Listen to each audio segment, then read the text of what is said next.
Salut à tous, dans cette vidéo je vais vous montrer comment Sam Shamoun argumente quand on lui dit que la Bible a été falsifiée. Alors vous verrez que comme d'habitude on part du Coran qui confirme les Écritures à de multiples reprises. Le problème pour les musulmans c'est que la Bible contredit le Coran. C'est ce qu'on appelle le dilemme islamique. Si le Coran est vrai, la Bible est vraie, mais si la Bible est vraie, le Coran est faux. Donc comme d'habitude, la traduction de cette vidéo a été générée par IA, aussi je vous prie de m'excuser pour les bugs occasionnels. Bon visionnage. Comment puis-je expliquer, en quelque sorte, l'authenticité de l'Ancien Testament et du Nouveau Testament? Comment c'est resté le même qu'à l'époque? C'est une question qu'on ne peut répondre en 5 minutes. Qui te demande de démontrer l'authenticité des Écritures, ça? Eh bien, parfois, je parle avec des musulmans et ils me disent qu'il y a certains versets qui ont été ajoutés et toutes ces choses-là. Ils posent souvent la question et j'aimerais clore le sujet, donc je ne sais pas quelle est la meilleure façon d'y répondre.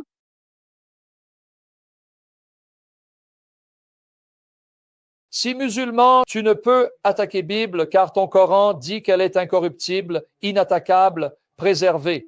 Mais si manuscrit montre le contraire, cela signifie que Coran ignore. Coran pas divin et Muhammad pas prophète. Donc, si la Bible est corrompue, le Coran est mensonge et Muhammad menteur. Par conséquent, ils doivent cesser d'être musulmans. C'est pourquoi je t'ai demandé qui t'a posé la question. Mais ensuite, ils mentionnent toujours que cela ne concerne que la Torah, pas le Nouveau Testament. Comme s'il était dit que cela confirme la Torah. Je sais qu'ils disent n'importe quoi. Je veux juste savoir quoi dire. Quand ils te parlent de la Torah, qu'est-ce que la Torah exactement et quelle est sa signification profonde? C'est l'Ancien Testament ou comme les 5 livres de l'Ancien Testament? Ou le Coran dit-il que ce sont les 5 livres de Moïse? Il ne dit pas 5, il dit juste l'Injil. L'Injil n'est pas la Torah. On va réessayer, sœur. Ils disent que le Coran ne confirme que la Torah. Donc ma question pour eux, c'est qu'est-ce que la Torah? Eh bien, je sais que ce ne sont que les 5 livres, mais eux disent que c'est l'Ancien Testament. D'accord. Alors pourquoi tu te disputes avec eux? Ils disent juste que le Coran confirme l'Ancien Testament. Ma question, c'est comment j'explique pour le Nouveau Testament, les évangiles, parce que Alors quel est l'argument concernant le Nouveau Testament? qu'il n'a pas été écrit par, tu sais, Luc, Jean et ce genre de personnes, Et quels étaient les livres que les Juifs et les chrétiens avaient à l'époque? genre tous.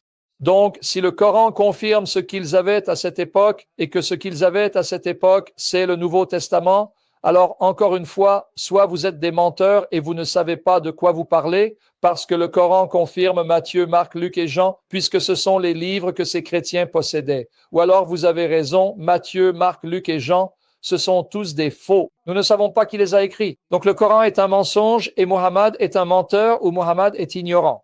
Allah les a trompés.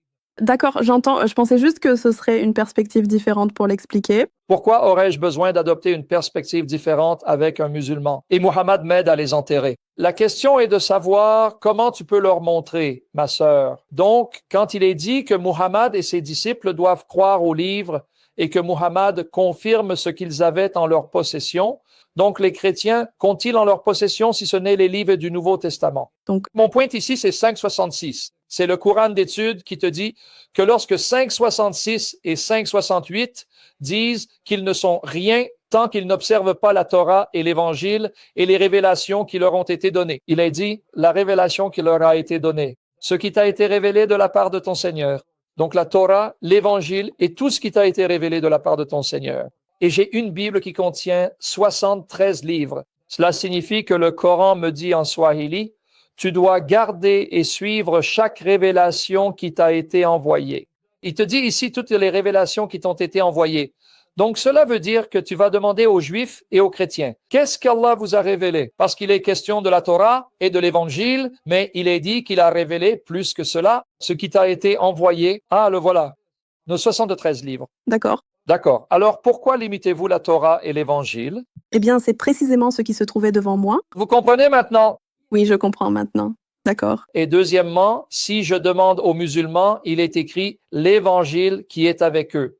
Dans 757, il est dit qu'ils trouveront une prophétie du prophète illettré qui est mentionnée dans la Torah, écrite dans la Torah et l'Évangile avec eux. Donc, si j'ai demandé aux musulmans quel était l'évangile que les chrétiens avaient à cette époque. Ils doivent répondre à la question. Donc, si je te demande, sœur, quel était l'évangile que les chrétiens avaient en leur possession à l'époque de Mohammed, que me dirais-tu? Juste comme les évangélistes Matthieu, Marc et Luc, Et Jean, Et pourquoi penses-tu alors qu'ils prouvent notre point de vue? Parce que qu'est-ce qu'ils t'ont dit? Oui, nous avons trouvé la prophétie de Mohammed dans ton évangile. Et ils vont dans Jean. Mais quand ils vont dans Jean, tu sais ce que ça veut dire? Oui, il parle du Saint-Esprit qui est descendu. Quand ils vont dans Jean, qu'est-ce que ça signifie alors? Ça veut dire qu'ils l'approuvent. L'évangile, répète-le. Ils approuvent l'évangile. Ils te disent que c'est l'évangile.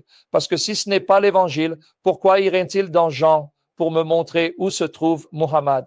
Parce que le Coran dit que Muhammad sera trouvé, même si ce n'est pas Muhammad. Il dit qu'un prophète illettré sera trouvé dans l'évangile avec eux. Et ils me disent, oui, c'est l'évangile de Jean. Donc attends, tu es en train de dire que le Coran appelle l'évangile de Jean l'évangile?